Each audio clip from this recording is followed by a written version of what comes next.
എല്ലാ പ്രിയപ്പെട്ട കൂട്ടുകാർക്കും ഓൾ PSC എക്സാം ടിപ്സിലേക്ക് സ്വാഗതം ചെയ്യാണ്. നമ്മളിവിടെ പരിചയപ്പെടുത്തുന്നത് കേരള PSC പരീക്ഷയിൽ മാത്സുമായി ബന്ധപ്പെട്ട് മുൻപ് ചോദിച്ചിരിക്കുന്ന കുറച്ച് ചോദ്യങ്ങളും അവയുടെ ഉത്തരത്തിലേക്ക് എത്തുവാനുള്ള മാർഗ്ഗങ്ങളുമാണ് ഈ ഒരു ക്ലാസ്സിൽ നമ്മളൊന്ന് പഠിക്കാനായിട്ട് പോകുന്നത്. ഇന്ന് നമ്മളിവിടെ ചർച്ച ചെയ്യുന്ന ഒന്നാമത്തെ ചോദ്യം 1+, 2+, 3+, അങ്ങനെ തുടർന്ന് 50 വരെയുള്ള സംഖ്യകളുടെ തുക കണ്ടുപിടിക്കാനാണ് ചോദിച്ചിരിക്കുന്നത്. അപ്പോൾ നമുക്ക് ഈ ഒരു ചോദ്യം കാണുമ്പോൾ നമ്മൾ മനസ്സിലാക്കേണ്ടത്, ഈ 51ാമത്തെ ചോദ്യം കാണുമ്പോൾ നമ്മൾ മനസ്സിലാക്കേണ്ടത്, ആദ്യത്തെ n എണ്ണൽ സംഖ്യകളുടെ തുക കണ്ടുപിടിക്കാനുള്ള സൂത്രവാക്യം ഉപയോഗിച്ചുകൊണ്ട് 50 വരെയുള്ള എണ്ണൽ സംഖ്യകളുടെ തുക കണ്ടുപിടിക്കാനാണ് ഉദ്ദേശിക്കുന്നതെന്നാണ് ആദ്യം മനസ്സിലാക്കേണ്ടത്. അപ്പോൾ ആദ്യത്തെ n എണ്ണൽ സംഖ്യകളുടെ തുക കണ്ടുപിടിക്കാനുള്ള സൂത്രവാക്യം n×n+1/2 എന്നാണ്. എന്നിൻ്റെ സ്ഥാനത്ത് ഇവിടെ നമുക്ക് സബ്സ്റ്റിറ്റ്യൂട്ട് ചെയ്യേണ്ടത് 50 എന്നാണ്. 50 × 50+1 ÷ 2 ചെയ്താൽ കിട്ടുന്ന ഉത്തരം 1275. ഓപ്ഷൻ ബി ആണ് ഈ ഒരു ചോദ്യത്തിൻ്റെ ഉത്തരമായിട്ട് വരിക. അപ്പോൾ 59ാമത്തെ ചോദ്യം, അവിടെ നമ്മൾ ഉത്തരം എന്ന് പറയുന്നത് 1275 ആണ്. ഇവിടെ അറിഞ്ഞിരിക്കേണ്ട ഇക്വേഷൻ എന്ന് പറയുന്നത് n×n+1/2 എന്ന് പറയുന്ന ഈ ഒരു ഇക്വേഷനാണ്. അടുത്ത ചോദ്യം എന്ന് പറയുന്നത് ഒരു കാൽക്കുലേഷനുമായി ബന്ധപ്പെട്ട ചോദ്യമാണ്. 9 - 8 - 6 × 2 ÷ 4 ആണ്. ഇപ്പോൾ ഇവിടെ നമ്മൾ ഏറ്റവും ഉള്ളിലെ ബ്രാക്കറ്റിൽ നിന്ന് വേണം നമ്മൾ ചെയ്യാനായിട്ട് തുടങ്ങാൻ.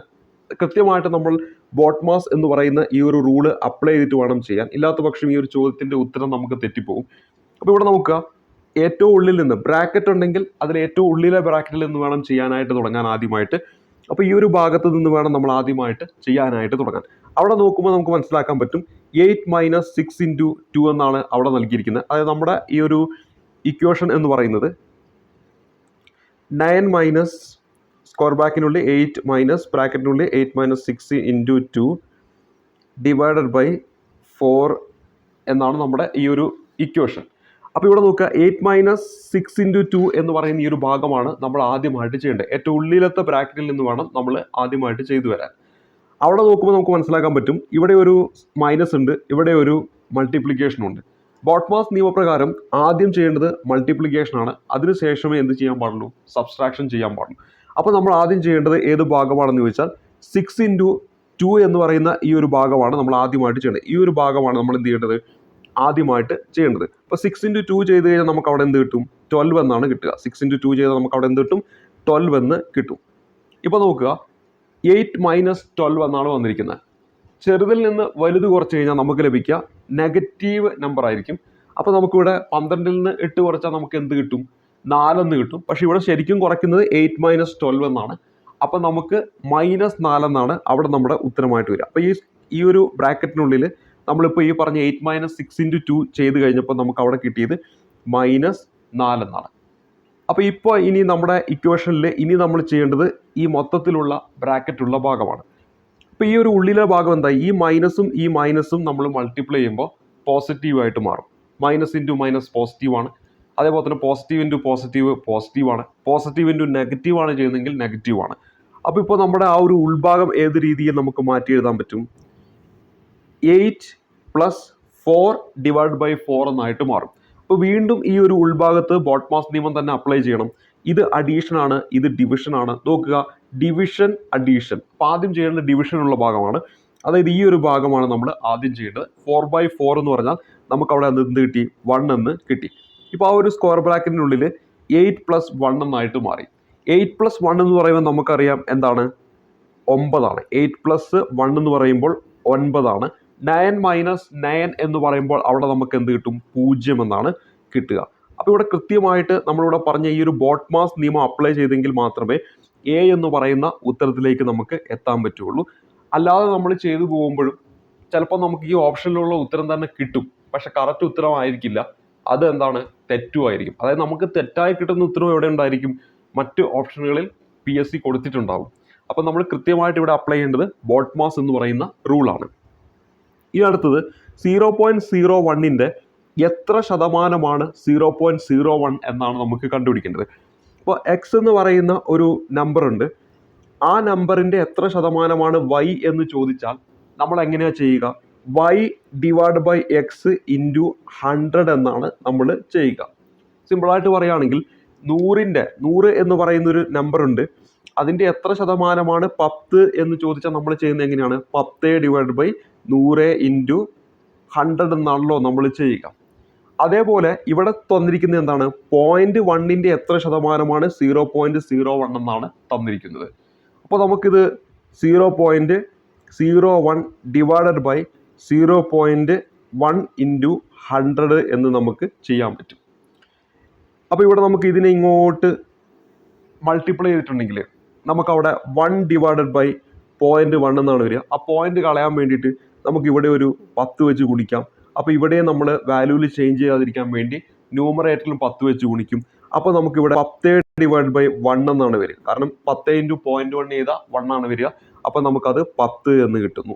അതായത് നമുക്ക് പറയാൻ പറ്റും ഈ പറയുന്ന 0.01ൻ്റെ എത്ര ശതമാനമാണ് ഈ പറയുന്ന 0.01 എന്ന് പറയുന്ന 0.1ൻ്റെ 10%. ഓപ്ഷൻ ഡി ആണ് ഈ ഒരു ചോദ്യത്തിൻ്റെ ഉത്തരമായിട്ട് വരിക. അപ്പോൾ ഈ ഒരു ചോദ്യത്തിൻ്റെ ഉത്തരം ഏതാണ്? ഓപ്ഷൻ ഡി ആണ് ഈ ഒരു ചോദ്യത്തിൻ്റെ ഉത്തരമായിട്ട് വരേണ്ടത്. ഇവിടെ സിമ്പിളായിട്ടുള്ള ഒരു ചോദ്യമാണ്.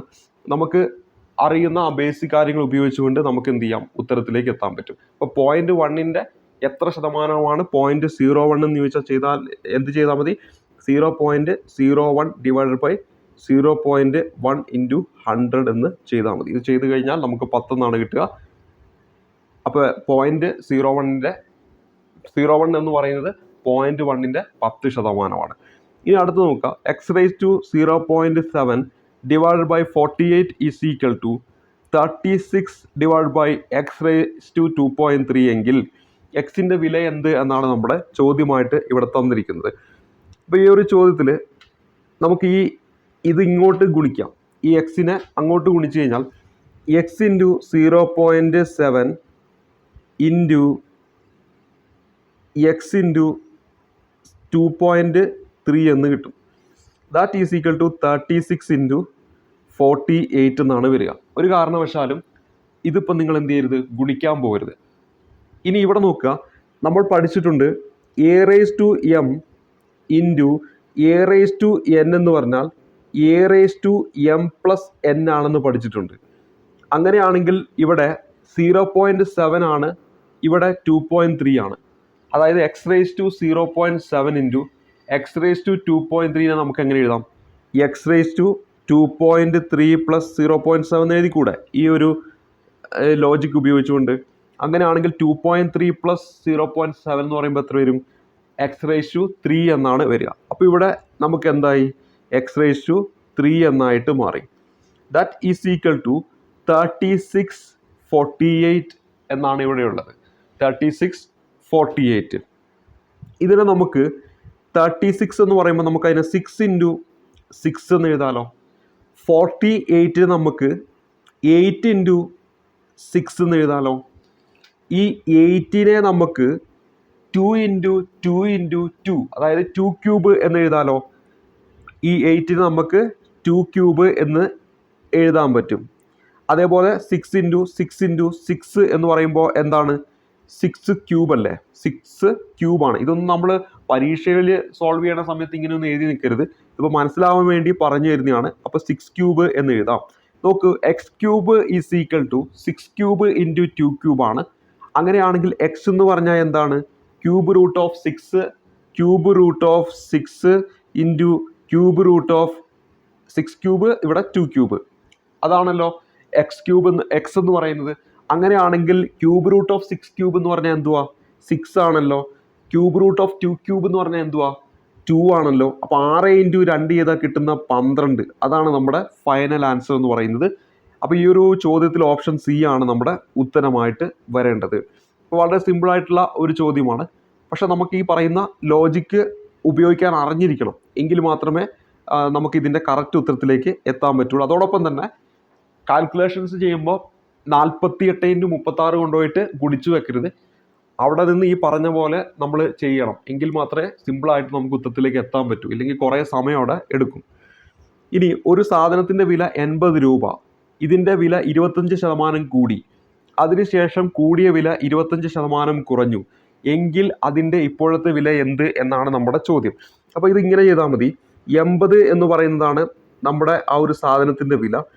അത് എത്ര കൂടി എന്നാണ് പറയുന്നത്, 25% കൂടി. അതായത് 80 ഇൻറ്റു 125 ഡിവൈഡ് ബൈ 100 എന്നാണ് വരിക. അതായത് ഇവിടെ ഉദ്ദേശിക്കുന്നത് 80ന്റെ 25% കൂടി എന്ന് പറഞ്ഞാൽ 80 എന്ന് പറയുന്ന സംഖ്യയുടെ 125% ആയെന്നാണ് വൃത്തമാക്കുന്നത്.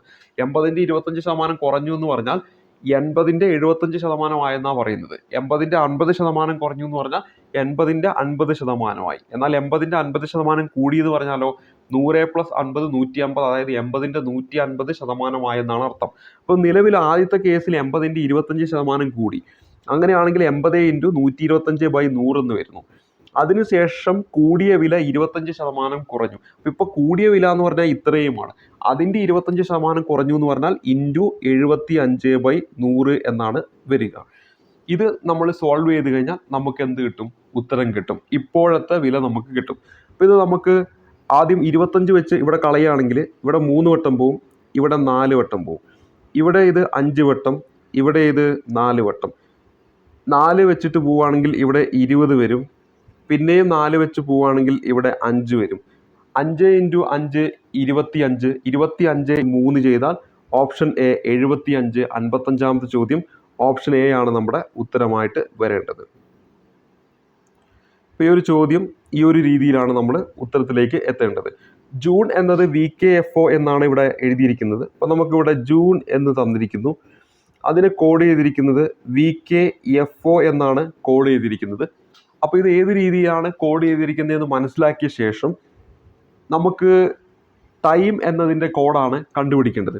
അപ്പോൾ ജൂൺ എന്നതിനെ കോഡ് ചെയ്തിരിക്കുന്നത് ഈ J കഴിഞ്ഞാൽ വരുന്ന ഇംഗ്ലീഷ് അക്ഷരമാണ് K എന്ന് പറയുന്നത്.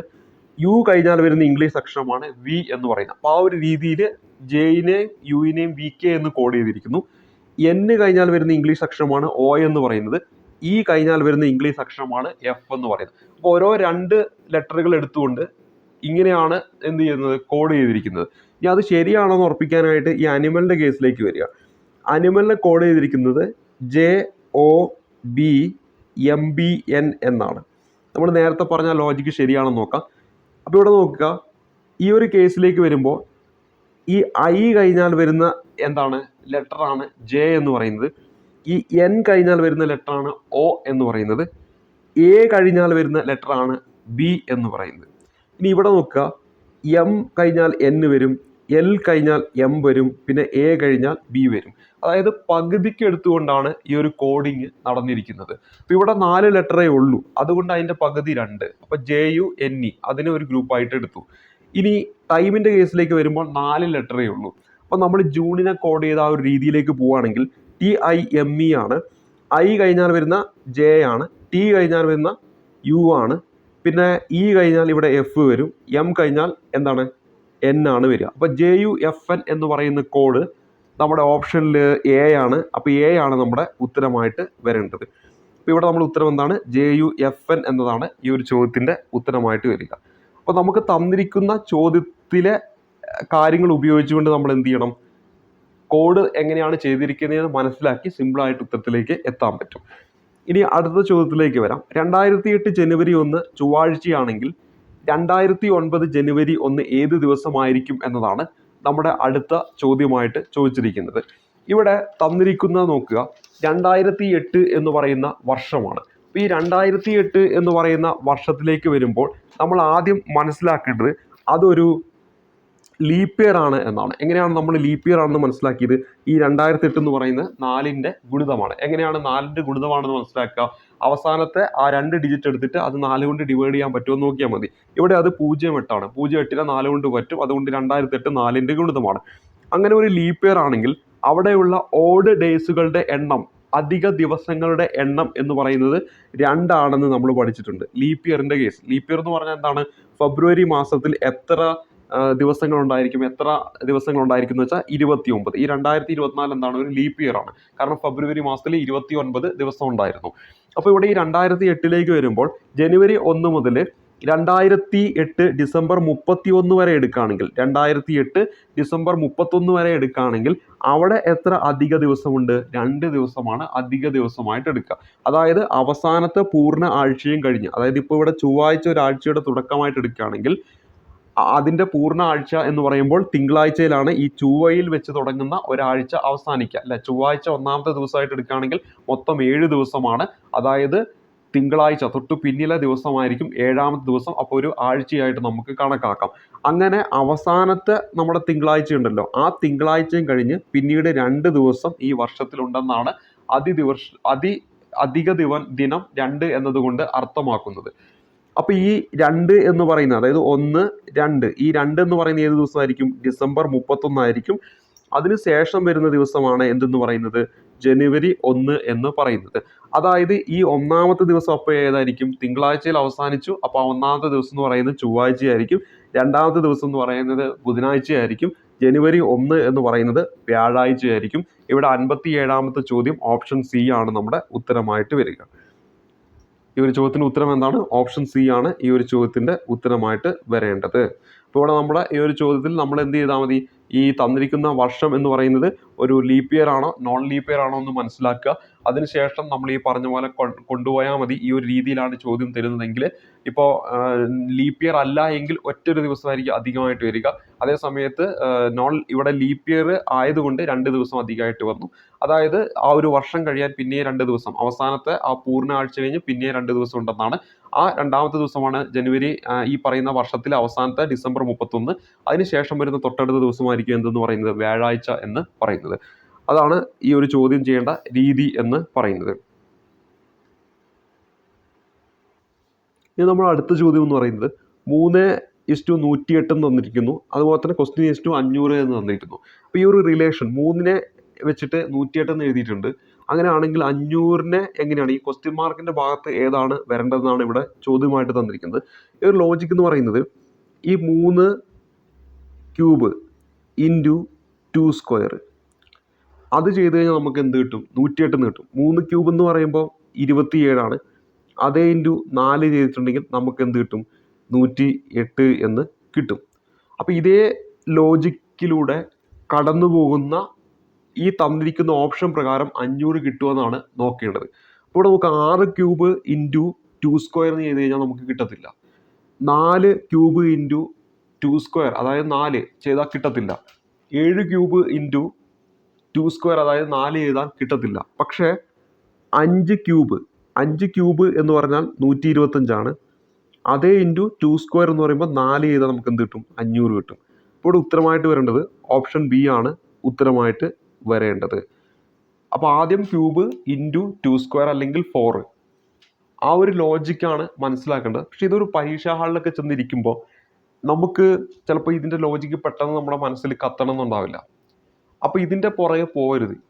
എല്ലാം കഴിഞ്ഞ് അവസാനം സമയമുണ്ടെങ്കിൽ മാത്രമേ ഈ ഒരു ചോദ്യം നമ്മൾ ചെയ്യാനായിട്ട് എടുക്കാവൂ. കാരണം ഈ ഒരു ചോദ്യത്തിൻ്റെ പുറകെ പോയി കുറേ സമയം നഷ്ടപ്പെടുകയും എളുപ്പമുള്ള കുറേ ചോദ്യങ്ങൾ നിങ്ങൾക്ക് എഴുതാൻ പറ്റാതെ വരികയും ചെയ്യും. ഈ ഒരു ചോദ്യം ചെയ്താൽ ജോലി കിട്ടുമെന്നോ എവിടെയും പറയുന്നില്ല. ബാക്കി ചോദ്യങ്ങളൊക്കെ ചെയ്ത് സമയമുണ്ടെങ്കിൽ മാത്രം എന്ത് ചെയ്യുക? ഇത്തരത്തിലുള്ള ചോദ്യങ്ങളിലേക്ക് വരിക. ഇനി അടുത്ത ചോദ്യത്തിലേക്ക് വരാം. A ഇൻറ്റു ബി എന്നാൽ A ബിയുടെ മകളാണെന്നാണ് പറയുന്നത്. A ഇൻറ്റു ബി എന്ന് കൊടുത്തിരിക്കുന്നു. അപ്പോൾ അവിടെ A എന്ന് പറയുന്നത് ബിയുടെ മകളാണ് എന്നാണ് പറയുന്നത്. ഇനി A+B എന്നാൽ A ബിയുടെ ഭർത്താവാണെന്നാണ് പറയുന്നത്. A+B എന്നാൽ എന്താണ്? A ബിയുടെ ഭർത്താവാണെന്ന് പറയുന്നു. A-B എന്നാൽ A ബിയുടെ സഹോദരിയാണെന്നും പറയുന്നുണ്ട്. അങ്ങനെയാണെങ്കിൽ നമുക്ക് തന്നിരിക്കുന്നത് P+Q-R × S ആണ്. അത് നമ്മൾ ഈ മുകളിൽ പറഞ്ഞ ലോജിക്ക് ഉപയോഗിച്ചുകൊണ്ട് തന്നിരിക്കുന്ന ഓപ്ഷൻ പ്രകാരം ഏതാണ് ശരി എന്നാണ് കണ്ടുപിടിക്കേണ്ടത്. അപ്പോൾ ആദ്യം നമുക്ക് ഇത് ഉപയോഗിച്ചുകൊണ്ട് ഒരു ചിത്രം നമ്മൾ ഫോം ചെയ്യണം. അപ്പോൾ ഇവിടെ നോക്കൂ, P+Q എന്ന് പറഞ്ഞാൽ A+B എന്ന് പറഞ്ഞാൽ A ബിയുടെ ഭർത്താവാണ്. അപ്പോൾ P+Q എന്ന് പറഞ്ഞാൽ P ക്യൂവിൻ്റെ ഭർത്താവാണ്. അപ്പോൾ അത് നമുക്ക് ഈ ഒരു രീതിയിൽ നമുക്ക് എഴുതാം. P ക്യൂവിൻ്റെ ഭർത്താവാണ്. P എന്ന് പറയുന്നത് ക്യൂവിൻ്റെ ഭർത്താവാണ് എന്ന് കിട്ടി. അപ്പോൾ ഇവിടെ നമുക്ക് അവരുടെ എന്ത് കിട്ടി? ലിംഗോ നമുക്ക് മനസ്സിലാക്കാൻ പറ്റും. P ക്യൂവിൻ്റെ ഭർത്താവാണെന്ന് പറയുമ്പോൾ P എന്ന് പറയുന്നത് ഒരു ആണാണെന്ന് മനസ്സിലാക്കാൻ പറ്റും. അതേപോലെ തന്നെ Q എന്ന് പറയുന്നത് പെണ്ണാണെന്നും മനസ്സിലാക്കാൻ പറ്റും. അപ്പോൾ അത് മനസ്സിലാക്കാൻ വേണ്ടി നമുക്ക് നോക്കുമ്പോൾ മനസ്സിലാക്കാൻ വേണ്ടി എന്തെങ്കിലും ഒരു മാർക്ക് നമ്മളവിടെ കൊടുക്കുക. ഇനി ഇവിടെ തന്നിരിക്കുന്നത് Q-R എന്നാണ്. A-B എന്ന് പറഞ്ഞാൽ A ബിയുടെ സഹോദരിയാണെന്നാണ്. അങ്ങനെയാണെങ്കിൽ Q-R എന്ന് പറഞ്ഞാൽ Q-Rൻ്റെ സഹോദരിയാണെന്നാണ്. അപ്പോൾ ഇവിടെ നമുക്ക് ഈ ഒരു രീതിയിൽ കൊടുക്കാൻ പറ്റും. പക്ഷെ ഇവിടെ 6 ഏതാണെന്ന് നമുക്കറിയില്ല, ആണാണോ പെണ്ണാണോ എന്ന് അറിയത്തില്ല. ഇനി 6x എന്നാണ് കൊടുത്തിരിക്കുന്നത്. A×B എന്ന് പറഞ്ഞാൽ A ബിയുടെ മകളാണെന്നാണ്. 6x എന്ന് പറയുമ്പോൾ 6s മകളാണെന്ന് മനസ്സിലാക്കാൻ പറ്റും. അപ്പോൾ ഇവിടെ നമുക്ക് എസ് ഇവിടെയുണ്ട്. 6 ലിംഗം നമുക്ക് മനസ്സിലാക്കാം, അദ്ദേഹം എന്താണ്, ഒരു പെണ്ണാണെന്ന് മനസ്സിലാക്കാം. ഇനി നമ്മളോട് പറഞ്ഞിരിക്കുന്ന ഓപ്ഷനിൽ ഏതാണ് ശരിയെന്ന് നോക്കാം. PS മകനാണ്. ഈ ഒരു ചിത്രം നോക്കുമ്പോൾ നമുക്ക് മനസ്സിലാക്കാൻ പറ്റും മകനല്ല, മറിച്ച് ഭാര്യയുടെ ഭർത്താവാണ്. അപ്പോൾ അത് തെറ്റാണ്. ഈ A എന്ന് പറയുന്നത് തെറ്റാണ്. QR സഹോദരനാണ്. QR സഹോദരനാണോ? അല്ല, QR സഹോദരിയാണ്. ഈ ഒരു ചിത്രം നോക്കുമ്പോൾ നിങ്ങൾക്ക് മനസ്സിലാക്കാൻ പറ്റും Q എന്ന് പറയുന്നത് പെണ്ണാണ്. അപ്പോൾ QR സഹോദരിയാണ്. അപ്പോൾ ഇതും എന്താണ്, തെറ്റാണ്. S R മകളാണ്. S R മകളാണോ? 6s മകളാണ്. അപ്പോൾ അതും എന്താണ്, തെറ്റാണ്. ഇനി അടുത്തത് PS മരുമകനാണെന്നാണ് പറഞ്ഞിരിക്കുന്നത്. നോക്ക്, P ഇതാണ്, S ഇതാണ്, S മോളെയാണ് കല്യാണം കഴിച്ചിരിക്കുന്നത്. അപ്പോൾ അതെന്താണ്, ശരിയാണ്. അപ്പോൾ ഈ ഒരു രീതിയിൽ നമ്മൾ ആദ്യം ഇത്തരത്തിലൊരു ചിത്രം ഫോം ചെയ്യുക. അതിനുശേഷം നമ്മൾ ഓരോ ഓപ്ഷനിലും പോയിട്ട് ചെക്ക് ചെയ്ത് നോക്കുകയാണ് ചെയ്യേണ്ടത്. മറ്റുള്ളവയിൽ നിന്നും വ്യത്യസ്തമായ കൂട്ടം ഏത് എന്നാണ് അടുത്ത ചോദ്യം. ഈ ഒരു ചോദ്യം ഫൈനൽ ആൻസർ കീയിൽ ഡിലീറ്റ് ആക്കിയ ചോദ്യമാണ്. അപ്പോൾ ഈ ഒരു ചോദ്യ പേപ്പറിൽ ഇത്രയും മാത്സിലെ ചോദ്യങ്ങളാണ് ഉള്ളത്. അപ്പോൾ ഇവിടെ നമ്മൾ പരിചയപ്പെട്ടിരിക്കുന്നത് മാത്സുമായി ബന്ധപ്പെട്ട് പ്രീവിയസ് ആയിട്ട് ചോദിച്ചിരിക്കുന്ന കുറച്ച് ചോദ്യങ്ങളാണ്. അപ്പോൾ ഇത്തരത്തിൽ പ്രീവിയസ് ആയിട്ട് കുറേ ചോദ്യങ്ങൾ നമ്മൾ ചെയ്യുമ്പോൾ തീർച്ചയായിട്ടും മാത്സ് എന്ന് പറയുന്ന ഭാഗം നമുക്ക് എളുപ്പമായി തീരും. കാരണം പരീക്ഷ നോക്കുമ്പോൾ നിങ്ങൾക്ക് മനസ്സിലാക്കാം, പ്രീവിയസ് ആയിട്ട് ചോദിച്ച ചോദ്യങ്ങളാണ് വീണ്ടും അതേ മോഡലായിട്ട് ഇങ്ങനെ ചോദിച്ചുകൊണ്ടിരിക്കുന്നത്. അപ്പോൾ പ്രീവിയസ് ക്വസ്റ്റ്യൻസ് മാക്സിമം ചെയ്യുക. നമ്മളും ഈ യൂട്യൂബ് ചാനലിലൂടെ ഇനിയുള്ള ദിവസങ്ങളിലൊക്കെ ഇത്തരത്തിലുള്ള മാത്സിൻ്റെയും മറ്റ് ടോപ്പിക്കൊക്കെ ആയിട്ട് ബന്ധപ്പെട്ട് GK ഒക്കെ ക്ലാസ്സുകൾ പ്രീവിയസ് ക്വസ്റ്റ്യൻസ് നൽകുന്നുണ്ട്. അതൊക്കെ ഇനി തുടർന്നുകൊണ്ടിരിക്കും. ഒപ്പം നിങ്ങളും നിങ്ങളുടേതായ രീതിയിൽ ക്വസ്റ്റ്യൻ പേപ്പറൊക്കെ കളക്ട് ചെയ്തിട്ട് എന്ത് ചെയ്യുക, ക്വസ്റ്റ്യൻസ് ചെയ്യാൻ വേണ്ടി ശ്രമിക്കുക. അത് തീർച്ചയായിട്ടും പരീക്ഷയ്ക്ക് ഗുണപ്രദമായിരിക്കും. അടുത്തൊരു ക്ലാസ് കാണുമ്പോഴേക്കും നന്ദി, നമസ്കാരം.